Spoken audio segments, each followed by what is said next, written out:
Good afternoon and good evening to all the students who are here to join AFM InFocus webinar. That's the support for June 2024 exams.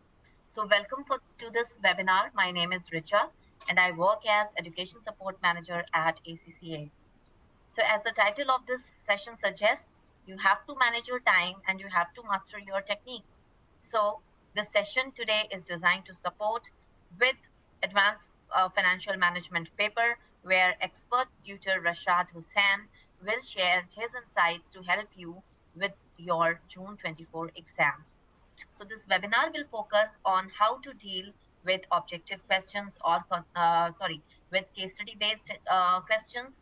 There will be lessons on time management. There will be a talk on importance of question practice using practice platform and the best practices you should be following during the final 3 weeks of your exams. So towards the end, we will also be picking selected but very common but very important question from the students that have been asked by them in advance. And if time permits, we will also be picking a few live of them as well. So before I hand over to Rashaad, I would like to cover a few housekeeping items super quickly. At the bottom of your screen, there is a button, help icon, so which provides resources and information to help you resolve any technical issues. There are the icons for slide and media player. You will need to see both of these during the session, so make sure you have selected them.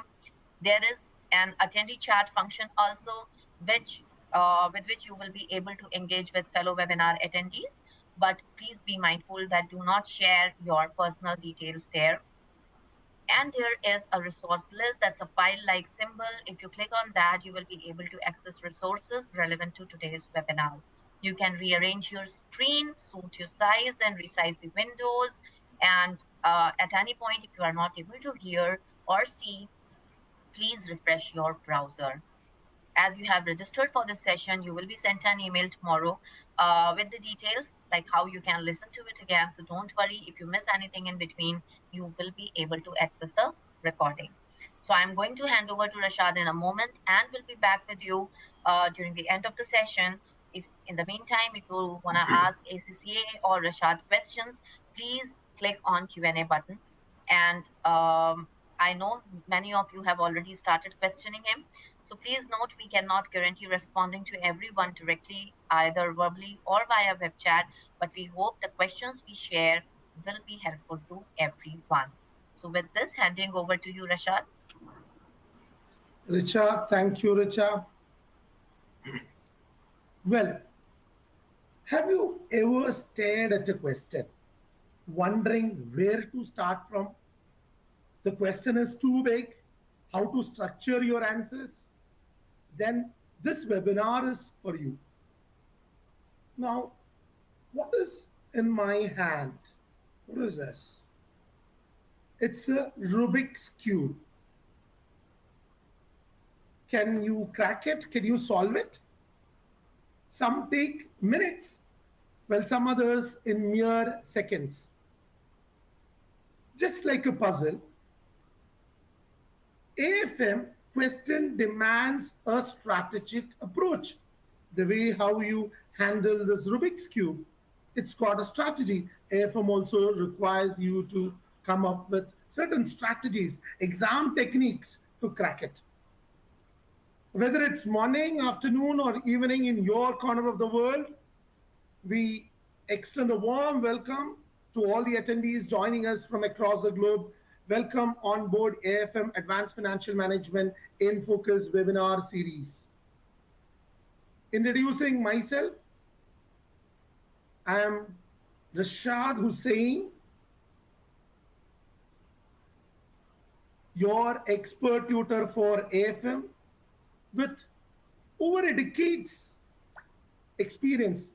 I've been coaching students like you to pass Excel the financial management papers. When I'm not in the classroom, you'll find me serving as the CEO at Finskip Limited. My mission is to support and empower students on their path to conquering the FM and AFM exams. Through my journey as tutor, I have the honor of guiding 100 financial management batches and conducting numerous ACCA webinars and train the trainer workshops. Now, what are we here for today?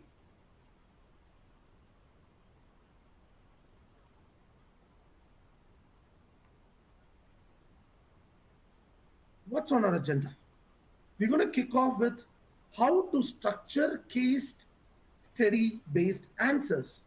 And then later we're going to look into a little bit into what to do when your time goes wrong.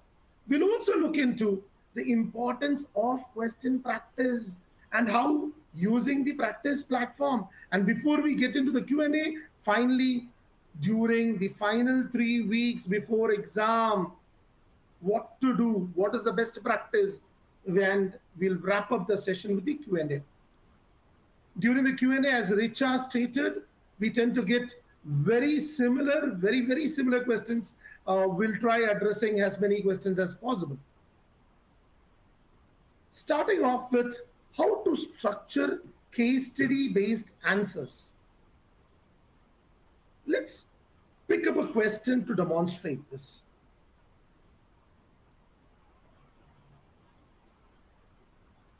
We've got a question here, and question that has got 4 exhibits, requirement, and response option, not 2 response option. There are 3 response option: word processor, spreadsheet, BSOP.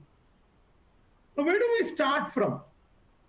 Do we, yes, what does many candidates do? They'll open the exhibit, they'll read exhibit 1, finish that off, open, read exhibit 2, finish that off, open the 3rd exhibit, read that, and they move from the exhibits and then come on to the requirement. Well, that is not the recommended approach. The recommended approach would require you to first, not with the exhibits, but rather to start with the requirements first. And even before you read the requirements here, we recommend you to get those requirements organized, take the requirements, copy the requirements all the way, copy the requirements, copy it, and paste your requirements over here. Paste your requirements over here. Once you paste the requirements, then start moving ahead with it. Read the requirements first. After you finish the requirement, we've got the first requirement, which is of 5 marks. Second requirement has got 1, 2, 3 subsections. You've got to organize the requirements before you go ahead with it. The first requirement, 5 mark. Second requirement has got first section, second subsection, third as well, and then we've got the C requirement. Now the first one for 5 marks is to discuss. You've got no computation to do there.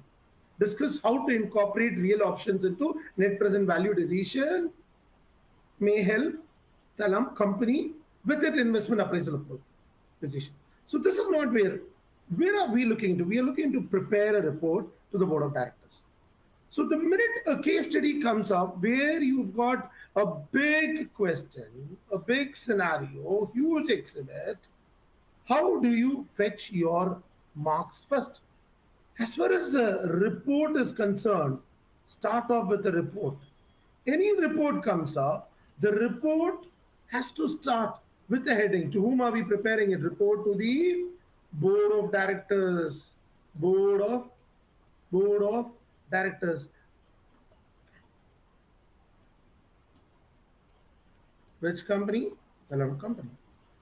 And then a report has to be always followed by what are the different parts. It should have an introduction, it should have a discussion, it should bring in up all the assumptions, it should finally, you should never miss a conclusion that has to be there, and who is compiled, report is compiled by whom, put across the date, and finally the appendices, and then number the appendix, bring the appendix. Appendix 1, what is it about? Appendix 2, and below the appendices, bring in the working notes. So as you move ahead with this exhibit, you are supposed to understand the case. And as you understand, structure your answer. Introduction, your analysis, your discussion, your recommendation, your conclusion.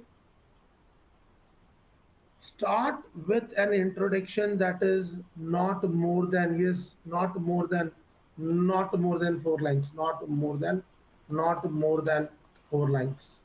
Try to keep it as precise as possible, as short as possible. Keep the report very clear, relevant. Now, and the conclusion which you put across, please ensure it is not a biased one. Bring in your professional judgment there. So, as far as the structuring is concerned, ensure that you read all the requirements first. Have the requirements into the word processor. If you're putting it across there, you can start off, put necessary headings, subheadings. So once the requirement is over, what do? You then start with the exhibits. And once the exhibit, you go through the exhibit, come on, start recollecting what method are you going to do? What formula are you going to pick up? How are you going to apply it? Is there any format you're going to stick on to? We had a format for the report, or if it is back calculation, are you going to have a template for it? And start solving the question once you, as you read the exhibit, ensure that you start reading, start solving it. And at the end, do recheck whether you've done sufficient things to fetch professional marks. Now, in case study base, the most important thing is understanding the case, looking into the scenario, and accordingly bringing up things in structuring it. If it is in a similar case right now here, structuring your answers with the proper heading, subheading, and what needs to be the subheadings, introduction. Bring in your discussion analysis, bring in the recommendation and conclusion. Your introduction has to be very precise, short, not more than 4 lines. And while structuring case-based answers, your report that you write has to be clear, it has to be relevant, it should connect to the scenario. We see that several times points are bought from the question. It is repeated from the question without any further discussion, without any further analysis. That is not going to help fetch marks. So report should be ensured that it is brief, but brief doesn't mean that you won't lose its clarity and relevance. And the workings that is done is supposed to be structured into appendix and working notes. We've written that the report is to the board of directors. So put it across to the board of directors. Closing of the report, you're supposed to ensure who is it from, what is the date, and what appendix to refer. Finally, the most important thing about the conclusion is to keep it justified, not to keep it biased. Not if it is an NPV, let's say the NPV is positive, you just don't comment that, what is it, the NPV is positive, the project has to be accepted. You need to bring in, yes, there are certain, these are all based on certain assumptions. And those assumptions are not realistic. You can probably bring in that certain facts of the case is missing. Certain facts are missing. There is lack of data in the question. So you've got to challenge the information. You've got to state the assumptions. And the most important thing when it comes up is that students, they spend a lot of time on questions. A lot of time on questions. Let's say a question will fetch you 4 marks. They are so good at that question. They spend so much time on it. They write it. They show that they're a very great expertise. They write beyond 4 marks. And how much ever you write, it is not going to fetch you beyond the maximum mark that is allotted for it, which is 4. How do you manage your time? Not structuring properly, not planning properly, not doing the questions on time. Time you don't manage. What happens? The first thing, the stress starts to come up. And when stress starts to come up, you're not able to prioritize things. So, how do you manage? The minute you realize that you've gone wrong somewhere, start prioritizing. Read, think carefully. Look into place where where you can fetch marks. Coming back to our question, looking at our question, this is a requirement. Now requirement A is there, B is there. Then we've got what is the requirement C, of which requirement A does not require you to do any computation. It's about discussing how, real option, what is it? Oh yeah, how does it benefit investment appraisal? You can probably compare it with a normal NPV. So this is something, requirement is somewhere where you can very easily fetch marks. So you need to go into that requirement. Not everybody will have the same technique. For a student, the requirement B is easier. For another student, requirement A is easier. So what is more easier for it? Pick that up. Allocate your time wisely. And we are not looking for a perfect answer. We are looking for a, what is it, reasonably good answer. And when you are stressed, what can you do? Yeah, take deep breath. Panicking does not help you at all. Try to stay positive. Approach with confidence. So your technique has to be to manage stress, prioritizing things, and managing stress by, taking deep breath, trying not to panic, trying to staying positive as far as possible. Take a very approach with confidence. Now prioritizing. Yeah, what did we do? We looked at all the requirements that is left in the list time.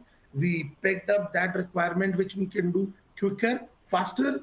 So read, think carefully. Which requirement will help you fetch mark quicker? Pick that up. Allocate your time. Go ahead. And what are you going to do? You're going to do the easy mark first. Whatever is easy, do that. And in case, the worst case scenario, you're almost at the end of the time, worst case scenario. Let's say, for example, you are not able to read the entire, you've got very less time, you're not able to read the entire exhibits. And it's a requirement where you've got to find out the NPV. So since you have not read the entire exhibit, you're halfway through with the NPV calculation. Skip to the end, put out a discounted cash flow. The most, let's say the most reasonable or the most nearest cash flows you put a random or put a more logical NPV. And based on that NPV, you write comment. Your NPV might not be right. You will not get mark for the NPV, but you will be able to get marks for the comments.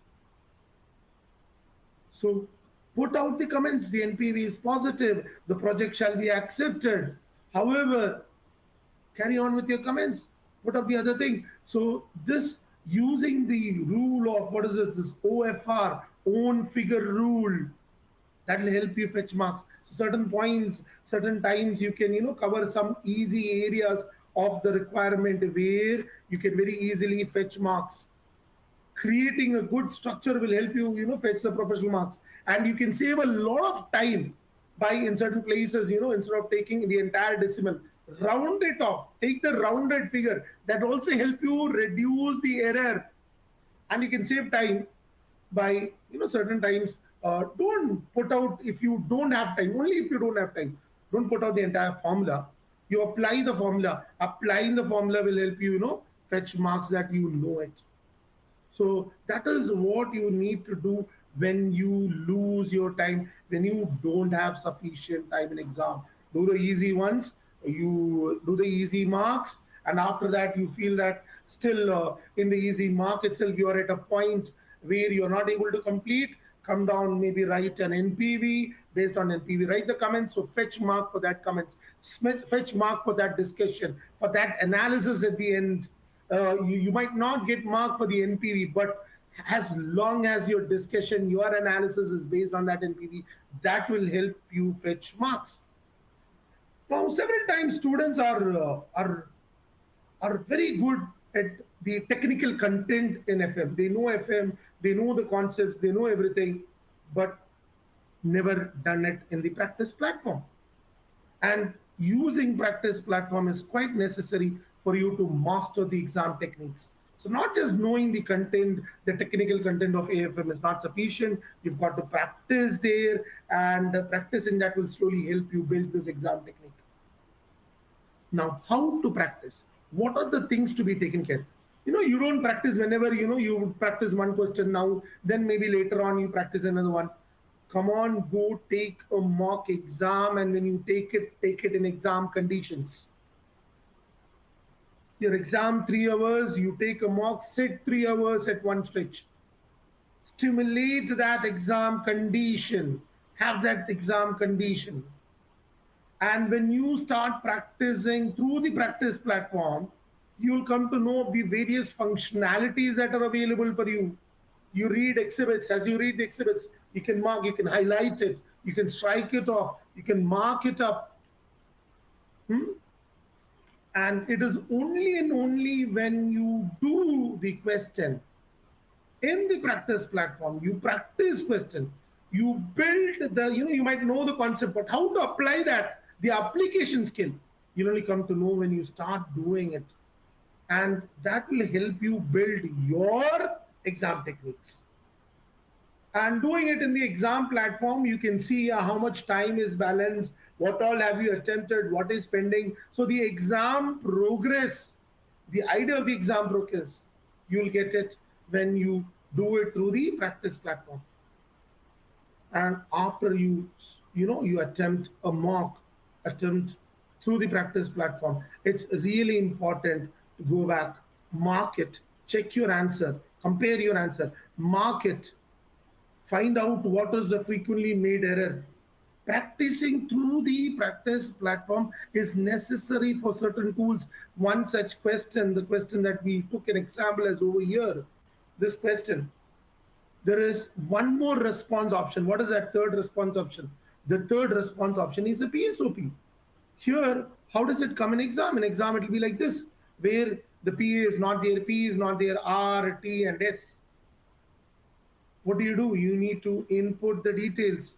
You need to input maybe, let's say, 36.447. How do you put it across? And this is maybe 30. And here, what is it? Maybe if it is 10%, you put it as 0.1. Here it is 2. If the standard deviation is 0.5, you put it across. So you need to know how to present it, and how, and once you do it in the BSOP calculator, you can copy it from the BSOP calculator, take it to your spreadsheet, and you can, save a lot of time here, rather than not typing the entire BSOP calculator, you can put it across from the BSOP calculator that is provided and just copy paste.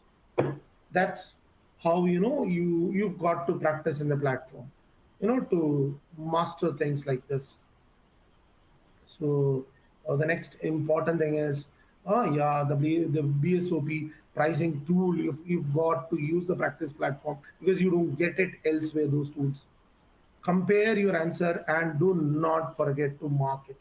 There are several times where the marking process, you don't mark, you just attempt it, do the next. Only when you mark, you come to know where you score, where you don't score. And knowing where you score and where you don't score, this actually is really important. Now, some of you do practice through the practice platform, and some use a spreadsheet, maybe the Excel tools like Excel, or maybe a Google Sheet, which is not recommended. How many of you make it a point that you only and only you when you practice questions, you use the practice platform? Yeah, can I have you to cast your vote and let me know? Yes. Do you use waiting for the rest of the attendees to say to let us know how you practice the questions on the practice platform? Right? A countdown. We are moving to the poll results. Countdown. Five, four, three, two, one. Let us have a look at the poll results.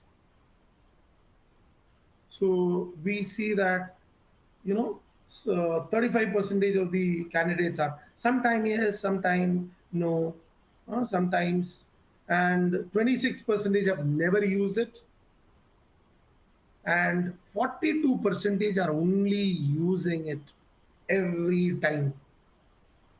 You know, the students, the candidates preparing for the exam, they come up with excuse. No internet connectivity is not great. It's really important to ensure you've got sufficient facilities, that you always practice very properly through the practice platform itself. Now it's almost the final week before the exam. What you should do, how do you prepare for it? What are you supposed to do? Can you use the chat box and tell me how are you planning? Huh? Let's assume the learning process is over. You've gone through all the concepts.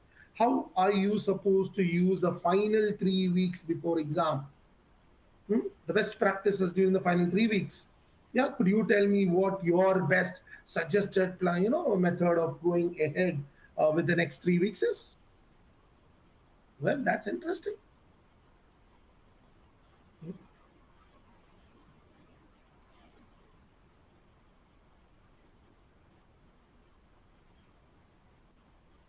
Yes.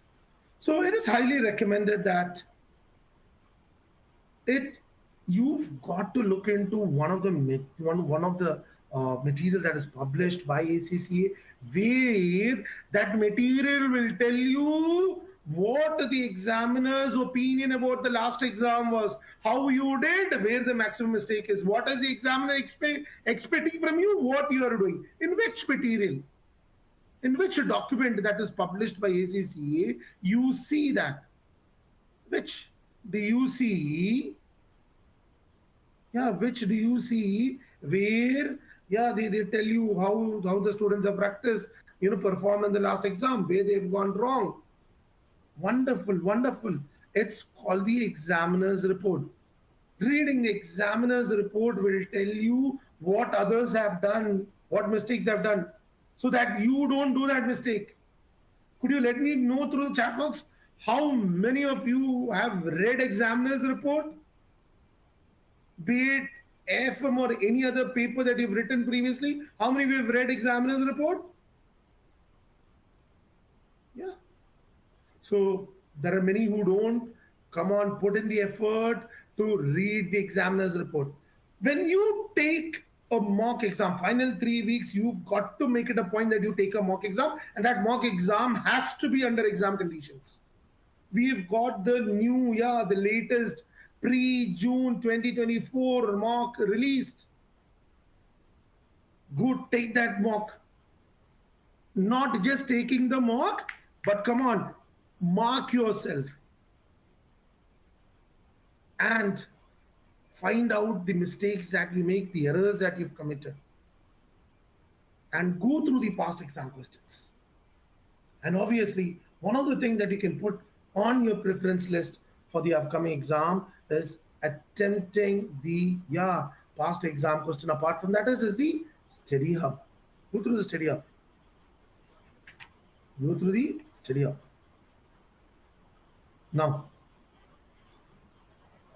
many candidates are not even aware that there are, yeah, there are mock that is released. Not only that, we've got supporting debriefs also released.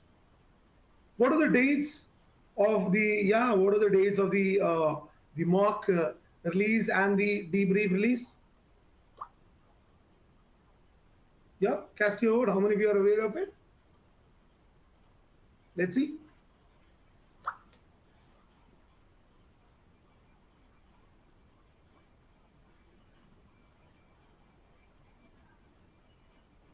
waiting.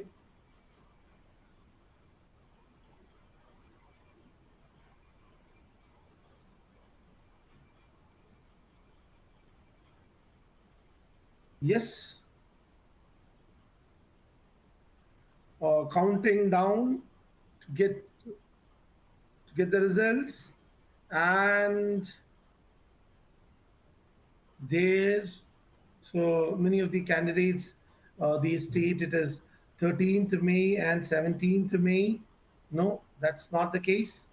Your pre-June mock is already released, and the debriefs shall be available. So it's 10th May and 13th May.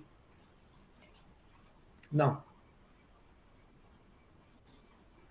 live Q&A, you can send across your Q&A, your questions. Hmm? And one of the most commonly asked questions that has been sent across to us is put here. Questions that have been asked in advance.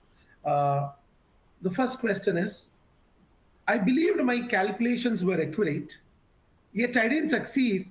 Could you offer guidance for clearing exams? Now here, there are many candidates who actually don't reach to the final requirement. It might be asked, it might be the requirement might be to calculate the change in relative terms. The candidate would have wonderfully done all the calculations, arrived, they would have found the change, but change in absolute, they would have found from that absolute amount, they would not have reached, they would not have computed it in terms of percentage. So that could be one of the reasons why most of the candidates, they do not complete the full requirement. No, it's not all about calculations. That is something really, something that is really important is that it's not all about calculation. Several times what happens is that uh, the students, they list the points, they don't bring in any discussion, any analysis, and no proper conclusion. They just relist the thing. If you just relist without bringing any discussion or analysis, or you don't challenge, it is not going to fetch your marks. So AFM is not just about the computation part, it's about discussion and analysis. That could be one point where you are probably not clearing your exams. The next is, what are some of the silliest mistakes commonly made in AFM? What are some of the silliest mistakes that are made in AFM? So there are a lot to discuss, and putting across some of the commonly made mistakes. Some of the commonly made mistakes is that one which I've already discussed, which is they've just listed the point. They've not brought in any discussion further from what is already mentioned in the question. Or rather, they just restate the question and it is not followed by any discussion or analysis. And the other point is that most of the time when absolute figures are asked, they just, relative is asked, they just state the absolute figure, they just put it in amount, they don't calculate it in percentage. In certain areas like working capital, where you're asked to find out working capital, they've just calculated the working capital and put it. They've not understood that what working capital you put out has to be incremental working capital. And the most important, wherever working capital comes, it needs to be recovered at the end. So working capital recovery at the end is not put across. And whenever royalty comes up, we see a lot of mistake when royalty calculation comes up. Royalty which is charged by the parent to the subsidiary, it is put as an expense in the subsidiary, but not recovered in the parent company.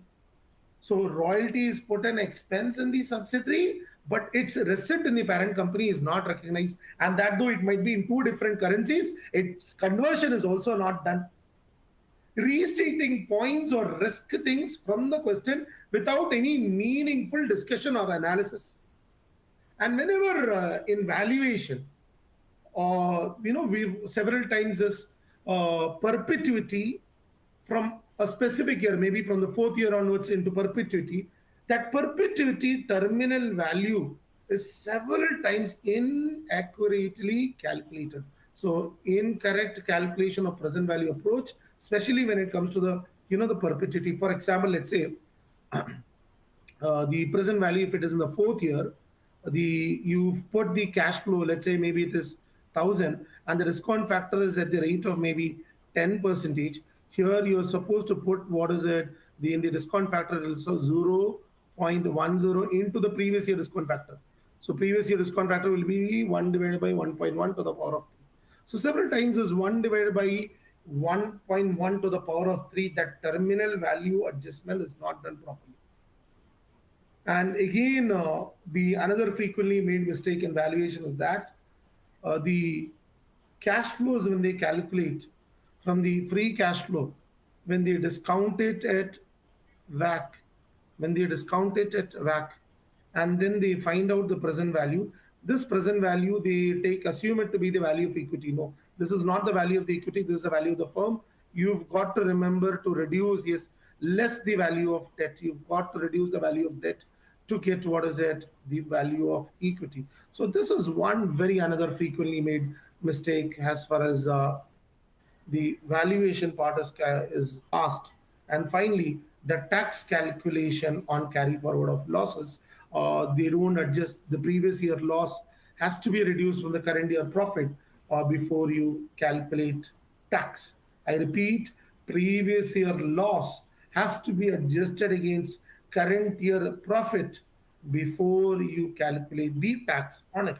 So these are some of the most frequently or commonly made mistakes. In theory-based questions, does the length of an answer make a difference? The next question is, in the theory-based question, does the answer's length make a difference? If so, what would be the suitable length? See, ACCA, we don't mark based on the length of your answer. Here, it is based on one, the rule goes, it's put across like this: one idea, one mark. One idea could be probably put across like this. There is, let's say, a small heading, and that heading is described in a few lines. It's made clear and it is brief. So it's more of like one idea, one mark. So it's not about the length, it's about the relevance of what you write. What amount of time should be, the next question that is asked across is, what amount of time should be assigned to each question? Now, mostly the students, yeah, how much time should be allotted for one mark? How many minutes? Yeah, everybody comes back and says, yeah, one mark is 1.8 minutes. Well, that is not what your focus has to be. See, there are certain things that will be very easy for you. There are certain things where you might take more time. So you cannot allocate everything the same time. So you've got to make it a point that whatever is easy, you will attempt it really quick. And whatever is tough, you need to spend a little more time on that. And that might require you to follow the easy mark strategy. And what is this easy mark strategy? Easy mark strategy is where what is easy you will attempt first. So you take question one, how do you allocate time, and probably how do you allocate time in the easy mark strategy? Let's say in time management as far as easy mark strategies. Question one, yeah, you probably do it, you pick all the easy one. Generally people say, what is it? Question one, 50 marks, 1.5 hours. No, pick the easy ones, complete it one. Don't go for the perfect answer. Go for a good answer. Complete it. Do not take, what is it, 1.5 hours. Whatever is easy for you, try to finish it off as quick. Try to have it done in 60 minutes. It's possible. Easy mark you can finish. Do not spend so much time on the difficult one that you ultimately at the end don't even write what is easy. Question B, which is for 25 mark, do it in the next 30 minutes. Another question C, which is question 3, again from section B, another 30 minutes. Now, easy marks first. Balance how much time do you have? You've still got 60 minutes. How do you allocate the 60 minutes? Go back to the difficult one. Now you would have become more calm. Your stress would have come down because you've done the easy mark. You've got that good feeling. Yes, I have attempted a lot. So here now go back, attempt all the difficult one in the next 45 minutes. And the most important thing is, if you really want to clear, you make it a point that you recheck all your answers. Do not get back without rechecking your answers. So rechecking your answers is really important as far as what is concerned, the time management. You've got to find last few minutes, because there are certain cells where you would have given wrong reference. There are certain cells where uh, you could have maybe done a very small formula error. So make it a point that you've got sufficient time at the end, at least 10 minutes, to recheck all your answers. Now, many candidates, what error they do is that they don't practice sufficient. And you need to really, when you do a mock, you need to try this easy mock strategy. The next question is, uh, if I make a mistake in the beginning, will I lose mark for the rest of the steps? If you make a mistake in the beginning, here we've got a rule called, which is OFR. What is OFR? Own figure rule. Own figure rule states that if you've done a mistake in a step, you're only going to lose mark for that step. The marker is going to recompute the balance of the step with your figure, and if that is logical, you are going to get marks for the rest of the steps. So be confident, keep moving ahead. Even if I've done an error, be confident that the rest of the steps will help you fetch marks. Hmm? Now, as far as the students are very concerned about the last question that is over here, which speaks about I find valuation very challenging. What should I take care while solving a problem in valuation? Hmm? While solving a problem in valuation, the things that the two most commonly made mistake. One thing is that please ensure that your base knowledge, that what you're supposed to have bought in from the base paper FM, go through your base paper FM, ensure your basic knowledge from FM, you have that very strong, that fundamental strong, learn the business valuation from FM, and then come back here at AFM. And the two major mistakes which we have already mentioned across is these mistakes of, where you forget to reduce the value of debt when you try to find the value of equity. And whenever you try to find out the present value, whenever you try to find out the present value, especially when there's a perpetuity there in some specific year, there's a lot of incorrect calculations as far as perpetuity terminal value is concerned. Perpetuity terminal value is concerned, there's a lot of mistakes that are, happened by the students. Now, we know that whenever section A question comes up, 50-mark question comes up, it is very difficult. Why is it difficult? Because you require knowledge not just from one topic, but a lot of topics. A number of topics combined together is section A. Hmm? Now, let us pick up. We've got a lot of questions that has come up, personally come up to me. Hmm.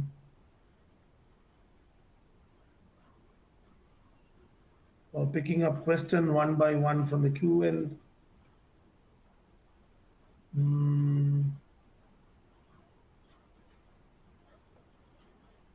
okay, one of the candidates, how do we take care to fetch professional marks? Well, uh, that's a very good question there. Fetching professional marks. Professional marks for AFM, we have got 20 professional marks. We have got professional marks for 20. The first question, it is 10 marks. Next question, it is question 2, it is 5 mark. Question 3 is another 5 mark. Well, professional mark is assessed in 4 different perspectives. What are the 4 different angles where professional marks are? Yeah, could you put it across in the chat box? Let's see what are the 4 different areas that you are assessed for professional marks. Four different areas. Yep. One is good, great. It's communication, analysis and evaluation, skepticism, and finally it is the commercial acumen. Now, sir, these headings, all these four we know, sir. Is there any trick? Is there anything that we can do there? Yes, obviously there is. And what are those techniques or tricks that you can do as far as scoring for that professional marks? I'll help you with the checklist. Any question you do, or as you do, or at least at the end, you ensure that for each communication, these are the things: have I done it or not? For communication, have I put across the proper heading, subheading? Have I put across an introduction that is very clear, that is very precise? Have I put across in the introduction the explanation about what is going to follow it? Have I put across the answer in structure? Appendices is there, the proper working notes. That is when you fetch your communication mark. So once you write a question in exam, make a point, you go check once you, at least when you're doing or at the end, once you're done, go check whether you've addressed this communication requirement or not. Next one, as far as analysis and evaluation is concerned, what is it? Oh, the data in the question, have I taken the right data? Have I mentioned any further analysis to do something beyond? Okay, if it is an NPV question, the NPV is positive. Yeah, you can recommend further analysis of maybe sensitivity, risk and uncertainty, or you can say that yeah, certain things are lacking in the question. There is lack of data. Details about depreciation is not given. We assume that the depreciation is straight line method. And whenever you reach the conclusion, give a justified conclusion. How? Use these magical words. However, because those magical words are going to help you fetch more marks. Then skepticism, as an auditor, you need to have that, the doubtful thing where everything that comes to you, until and unless you get evidence, yeah, you don't trust it. Come on, question the approach. Challenge what is stated in the information that is provided and evidence that is provided. State that the assumptions, there are problem with the assumptions. And then professional judgment when you come to the conclusion. The commercial acumen is where your experience, your real world experience, your real scenario experience, where your you've got external environment. Is there any issues? Internal environment, is there any issues? What is the problem of your past actions you have taken? What problem is the past action going to create in the future? So in commercial acumen, you need to put across what works and what does not work in real life scenario. You've got to put across the practical considerations that are going to come up, the internal, external environment constraints, and the last one, what is it? The possible future consequence of the past and future actions. So this is your magical checklist that will help you fetch your professional marks. So don't worry as far as professional marks is concerned. Do this. Try every question you do. Try to ensure that each of this, the maximum of these checklists, you've met it. Huh? Now, let's pick the next question from the chat, from the Q&A. Picking the question from the Q&A.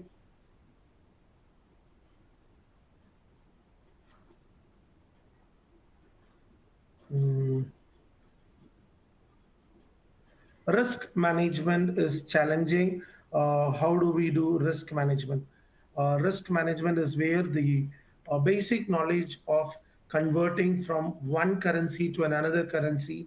You've got to practice your forex conversion both in terms of a direct quote, indirect quote, do money market hedging, sufficient practice of the futures and options, both in the currency and the interest rate, ensuring that you go through swaps, multiple practice, reading through the materials you have for ACCA, going through the study hub. Next question.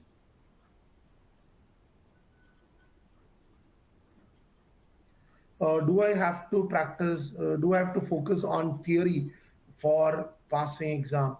ACCA is not a computation paper. You are not going to get any theory that you directly learn, copy paste it here. You've got to apply that concept over here. And yes, Every nook and corner is important. And to the next question, which says, which are the important areas? We don't have any selective preparation mechanism. Each and every part across here at AFM is important. You cannot do a selective study approach as far as AFM question is concerned.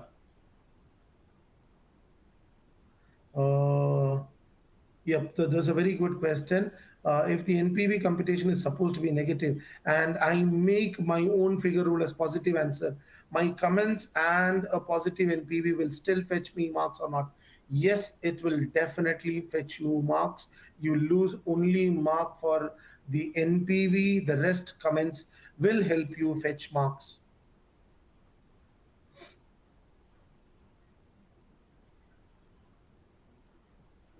Yeah, as far as rather than tax savings on my answer is different from whenever you calculate this is to a question to the answer to a question. The question is I've done the tax savings on depreciation method, which is slightly different from what the examiner has done in one of the question and wanted to ask is why is it wrong now. uh, you cannot, in every question you cannot do the tax savings on depreciation method. You will have to rather do the method where you find out from sales, you reduce the expense, you reduce depreciation, you find out PBT, you reduce tax, you get PAT, you add back the depreciation. Why? Because there might be cases where you might have a loss, you might have a negative, you might have a PBT which is lost. You might have to carry forward that loss to the next year. You might have to adjust it to the subsequent year profit. So that cases your tax savings on depreciation method will not work. Is there mm,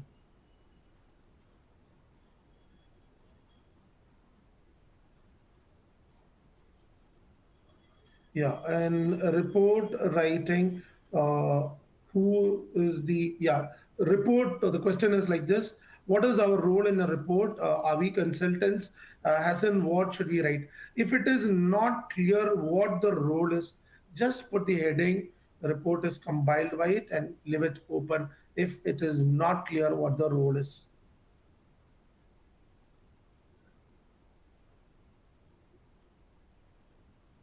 Is it true that there is always a question about investment appraisal and risk management? Not necessary. Do not always think that one particular chapter is important, the other one is not important. Yes, investment appraisal is a very huge part of the syllabus, so it gets quite frequently examined, and ultimately all these areas are connected. Please do not do selective preparation like. What is the best way to attempt a theory or discussion? The best way is to not just take a question and audit the answer. The best way is to read a question, close the material, use the practice platform, type it in the practice platform in the required time, stop it, get the answers, compare your answer to that answer, mark it, and then rewrite that answer. Okay, once you feel that you've only scored maybe a 2 out of 5, close the book, delete it, redo it. That is the only way that you will be able to improve your writing skill. And obviously, reading the materials is really important as far as covering more concepts are concerned. Uh,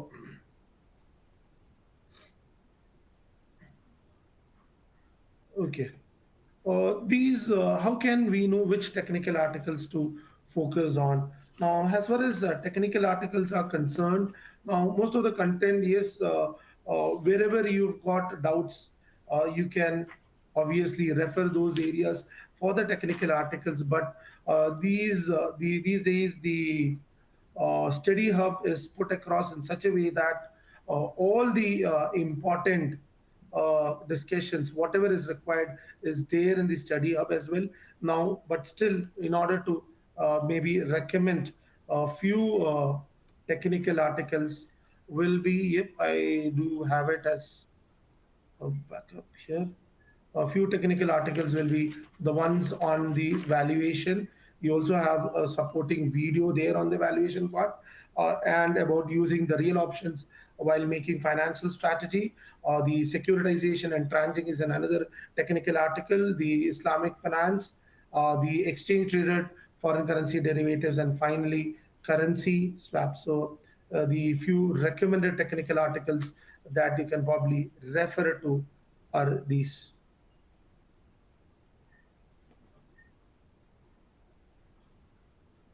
Now,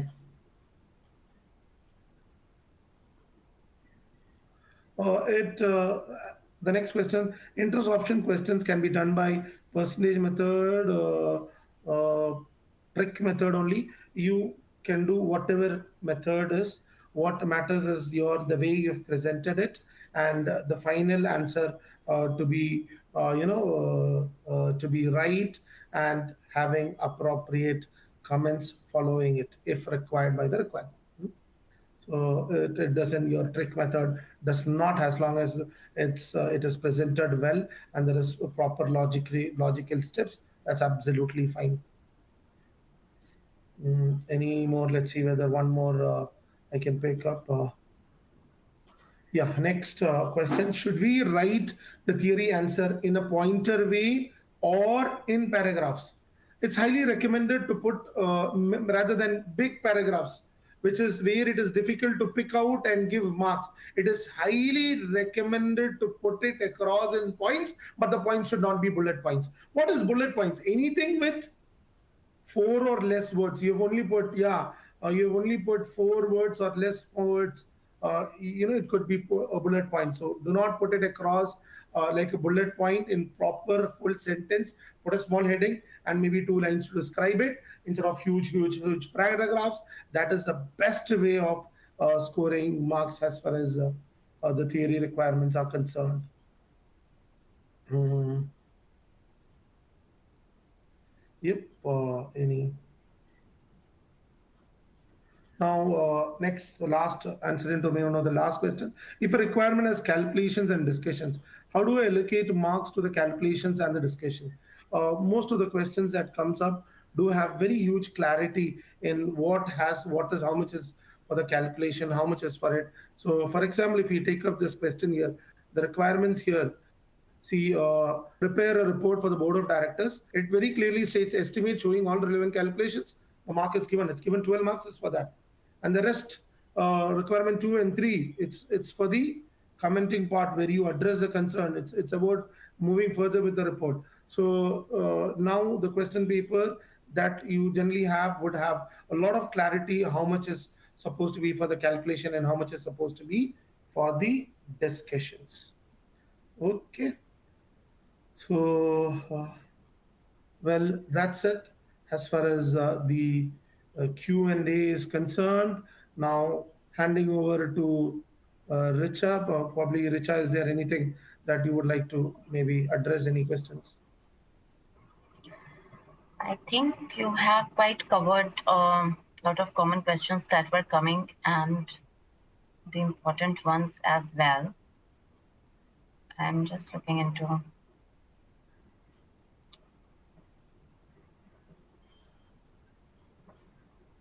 Okay. I think we are good to go, and it's time as well now.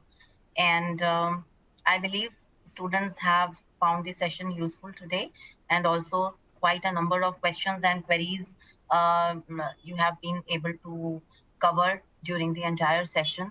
And so all the best to all the students here. Please don't forget to take the resources which are available in the resource links, in the resource section via links. Important links are there. You can watch the recording of this session as well. And again, we will be putting it on YouTube also, and you can also use the same registration link which you have used while doing the registration. So with this, all the very best for you for your preparation, exam preparation, and your exams. Thank you very much to Rashaad sir here and to all my colleagues who are at the back end supporting with this session. So thanks, everyone. Wishing you all the best for your upcoming exams. Thank you.